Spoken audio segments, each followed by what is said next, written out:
এই অবস্থা আজ থেকে 1 বছর আগে ছিল না, গত 15-16 বছর ছিল না।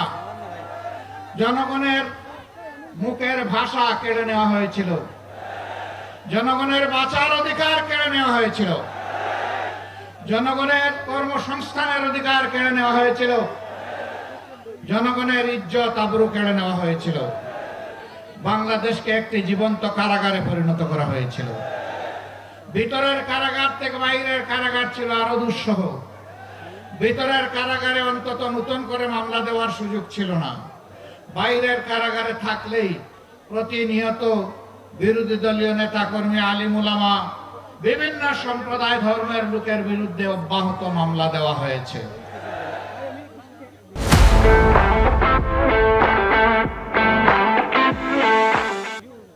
তারা চেয়েছিলেন মামলা করে, হামলা করে, খুন করে, পঙ্গু করে, আয়না করে, বন্দী করে এই বাংলাদেশের মানুষের কণ্ঠকে স্তব্ধ করে দেবেন।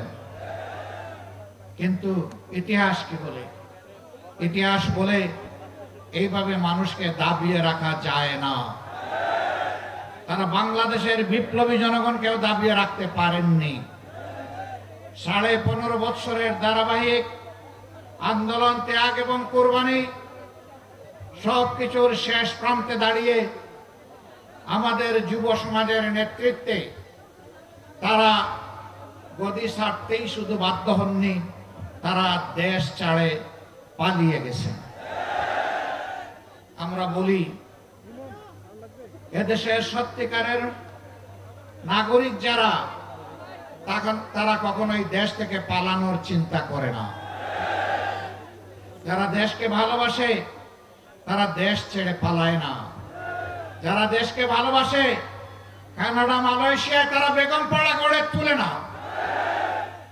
যারা দেশকে ভালোবাসে দেশের টাকা চুরি করে বিদেশে পাচার করে না। যারা দেশকে ভালোবাসে জনগণের ট্যাক্সের টাকায় কিনা অস্ত্র আর গুলি জনগণের বুকে তাক করে না। তারা সবই করেছে।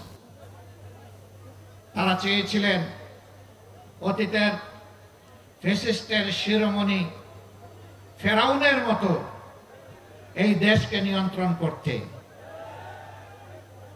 আল্লাহ যেভাবে ফেরাউনদের অতীতে বিদায় দিয়েছেন, এদেশেও ফেসিবাদের ধারক বাহক যারা ছিল তারা অপমানজনকভাবে বিদায় নিয়েছে।